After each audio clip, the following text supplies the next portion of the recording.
Hi friends. Karthika పురాణంలో భాగంగా 26వ అధ్యాయం. దూర్వాసుడు శ్రీహరిని శరణవేడుట. శ్రీహరి హితబోధ.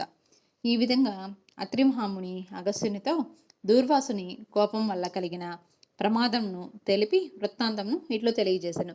ఈ విధంగా ముక్కోపి అయిన దూర్వాసుడు భూలోకము, భువర్లోకము, పాతాళలోకము, సత్యలోకములకు తిరిగి అన్ని లోకముల్లోనూ తన్ను రక్షించువారు లేకపోవడచే వైకుంఠము అందున్న మహావిష్ణువు కడకు వెళ్ళి వాసుదేవ, జగన్నాథ, శరణాగత రక్షక, బిరుదాంకిత, రక్షింపుము, నీ భక్తుడినైన అంబరీషునకు కీడు చేయదాల్చిన నేను బ్రాహ్మణ్ణి కాదు, ముక్కోపినై మహా అపరాధము చేసి తిని. నీవు బ్రాహ్మణ ప్రియుడవు. బ్రాహ్మణుడైన భృగు మహర్షి నీ ఉరముపై తన్నినను సహించితివి. ఆ కాలి గురుతు నేటికి నీ వక్షస్థలమందు ఉన్నది. ప్రశాంత మనస్కుడవై అతన్ని రక్షించినట్లే కోపంతో నీ భక్తునికి శాపం ఇచ్చిన నన్ను కూడా రక్షింపుము. శ్రీహరి నీ చక్రాయుధమును నన్ను చంపవచ్చుచున్నది. దూర్వాసుడు శ్రీమన్నారాయణ్ణి పరిపరి విధంలా ప్రార్థించెను. ఈ విధంగా దూర్వాసుడు అహంకారమును వదిలి తన్ను ప్రార్థించుట చూసి శ్రీహరి చిరునవ్వు నవ్వి, దూర్వాస, నీ మాటలు యథార్థములు. నీ వంటి తపోధనులు నాకు అత్యంత ప్రియులు. నీవు బ్రాహ్మణ రూపంన పుట్టిన రుద్రుడవు.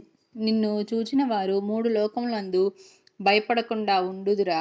నేను త్రికర్ణులనే బ్రాహ్మణులకు మాత్రమే ఎట్టి హింసను కలిగించను. ప్రతి యుగమందును గో, దేవ, బ్రాహ్మణ, సాధు జనములకు సంభవించే ఆపదలను పోగొట్టుటకు ఆయా పరిస్థితులకు తగిన రూపములు ధరించి దుష్ట శిష్ట రక్షణను గావింతును. నీ అకారణముగా అంబరీషుని శపించితివి. నేను శత్రువునకైనను మనోవాక్కాయములందు కూడా కీడు తలపెట్టను. ఈ ప్రపంచమందు గల ప్రాణి సమూహమును నా రూపంగానే చూస్తాను. అంబరీషుడు ధర్మయుక్తంగా ప్రజాపాలన చేయుచుండెను. కానీ అటువంటి నా భక్తుని నీవు అనేక విధములా దూషించితివి. నీ ఎడమ కాలి పాదంతో తన్నితివి.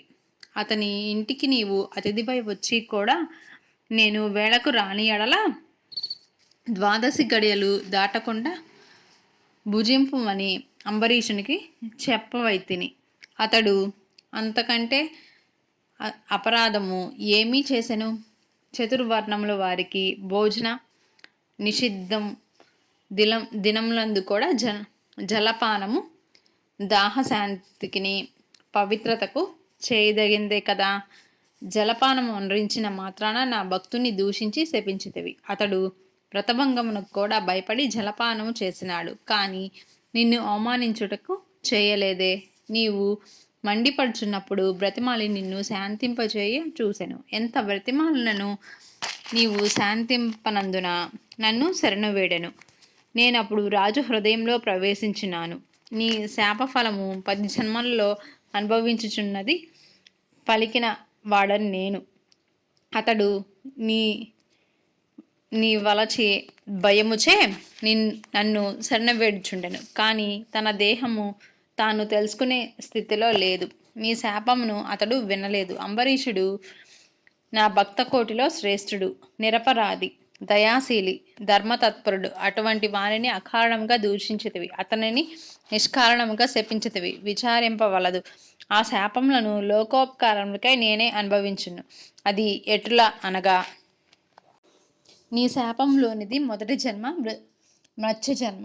నేను ఈ కల్పమున మనువును రక్షించు నిమిత్తము సోమకుడను రాక్షసుని చంపుటకు మత్స్యరూపమెత్తెదెను.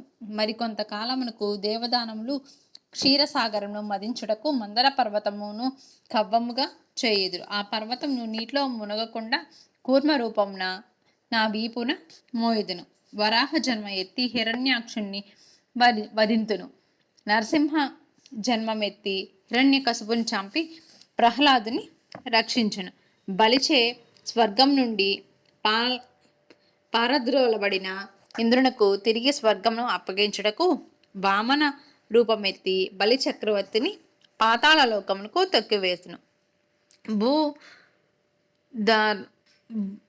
భూభారంను తగ్గించుటకు క్షత్రియులను చంప బ్రాహ్మణుడై జన్మించి భూభారంను తగ్గింతును.